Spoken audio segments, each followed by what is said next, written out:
The year was 1879.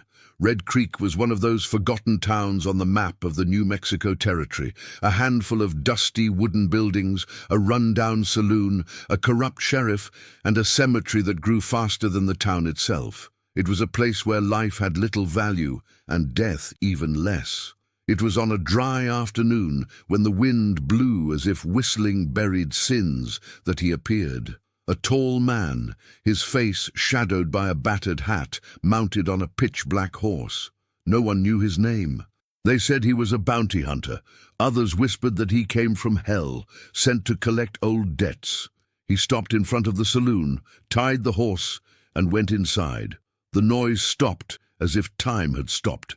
His footsteps echoed across the worn plank floor. He ordered a bottle of whiskey. He drank in silence. He watched everything, but said nothing. It was then that old Zeke, the saloon owner, commented, "I've seen men like that before. They carry ghosts in their holsters. This one didn't come by chance." Red Creek had a secret, an ancient pact, something buried beneath the dry desert earth where the Apaches had sworn never to set foot. But the greedy, blind white men dug deep. They found silver, and with it, misfortune. 20 years ago, old Colonel DeWitt led the founding of the town after expelling, or rather massacring, the tribe that lived there. He buried the bodies and built a mine over their graves. Soon, the town flourished with the silver he extracted. But along came disappearances, bouts of madness, and unexplained murders. Women began miscarrying, men killed each other for nothing, children were born with white eyes. The local priest fled one night without a word. The sheriff, Elias Brand, took control with an iron fist. Rewards were offered to anyone who dared to face the forces of evil, but none returned. It was then that the outsider appeared. On the third night, he rode to the abandoned mine. No one else approached. The mouth of the cave seemed to breathe. Outside, crooked wooden crosses fluttered in the wind. The ground was strewn with bones.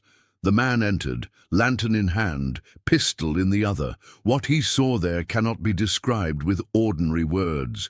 Faces trapped in the walls, whispers coming from the stone, an altar of bones and black silver, and in the center a horned skull, soaked in dried blood. The creature awoke, something that did not belong to this world, and he faced it alone. They say there were no shots fired, only a muffled sound, like wind being sucked out. The lantern's light went out. When he emerged from the mine at dawn, his clothes were torn, his hat burned, and his skin covered in strange markings, like Native American runes. That night the town burned, the saloon burned, the jail was blown up. Sheriff Brand tried to escape, but the outsider found him. He tied him to the wagon and dragged him through the streets of Red Creek until only skin and bones remained. One by one, the town's former founders were brutally executed. There was no trial, only justice. The bells of the old church, abandoned for years, rang alone as the bodies were buried in the very land they had desecrated. At the top of the hill, the outsider erected a twisted iron cross and planted it in the cursed ground, and then he disappeared as he had come. Today, Red Creek no longer exists. It was consumed by a sandstorm in 1881.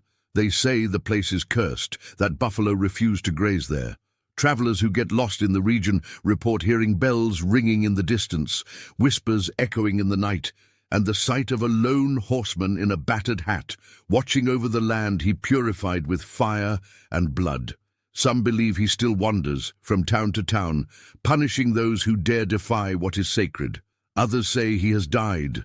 But Zeke, now blind and old, still swears that man was not of this world. He was a spirit, I know, he repeats over and over, a ghost of the West, a vigilante of the dead, an angel with eyes burned with vengeance.